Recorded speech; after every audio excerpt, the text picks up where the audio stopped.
पंतप्रधान मोदींची विद्यार्थ्यांना माफी।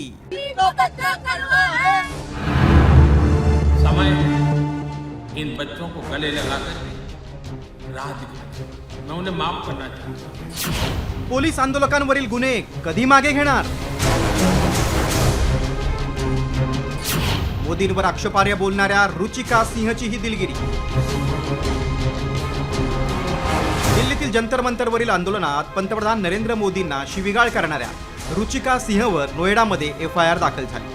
ही एफआयआर दाखल झाल्यानंतर रात्री उशिरा पंतप्रधान नरेंद्र मोदींनी तरुणांना आवाहन करत एक व्हिडिओ प्रसिद्ध केला। या व्हिडिओमध्ये त्यांनी तरुणांच्या चुकीबद्दल त्यांना माफ केल्याचं आणि विद्यार्थ्यांवर पोलीस कारवाई न करण्याची भूमिका मांडली। तर दुसरीकडे ट्रोल झालेल्या रुचिका सिंहनी व्हिडिओद्वारे पंतप्रधानांची जाहीर माफी मागितली। कुछ शरारती बच्चों ने भद्दी भद्दी गालियां बोली।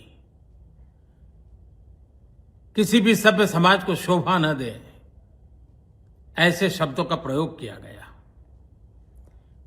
मुझे तो गालियां दी गई, मेरी स्वर्गीय माता को भी गालियां दी गई, लेकिन समय है इन बच्चों को गले लगा करके राह दिखाने का, उनको सजा देना, अदालतों के चक्कर कटवाना, समाज में उनको प्रताड़ित करना, इससे हम परिस्थितियां नहीं बदल पाएंगे।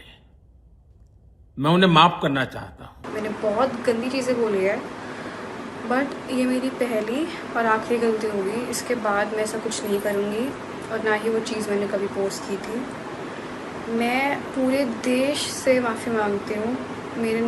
मैं इतनी शर्मिंदा हूँ, मैं अपनी नज़र भी नहीं उठा पा रही हूँ। मैं सबसे माफ़ी मांग रही हूँ, मुझे प्लीज़ माफ़ कर दीजिए।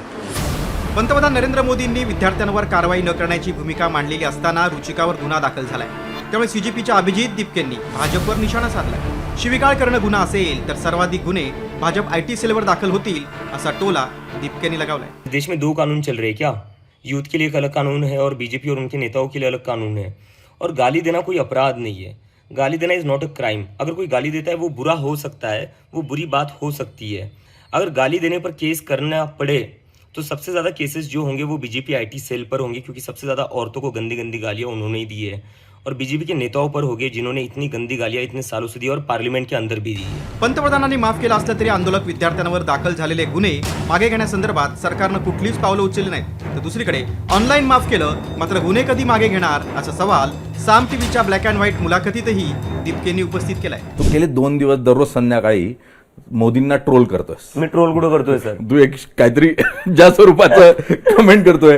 काल तुझा फ्रेंड्स आला त्याच्या अगोदरचा तर नाही, मी तर म्हणलं ना की तुम्ही आता माफ केलं चांगली गोष्ट आहे, पण आता केसेस पण वापस करसाल की नाही? कारण नुसतं ऑनलाईनच माफ करसाल। बरोबर।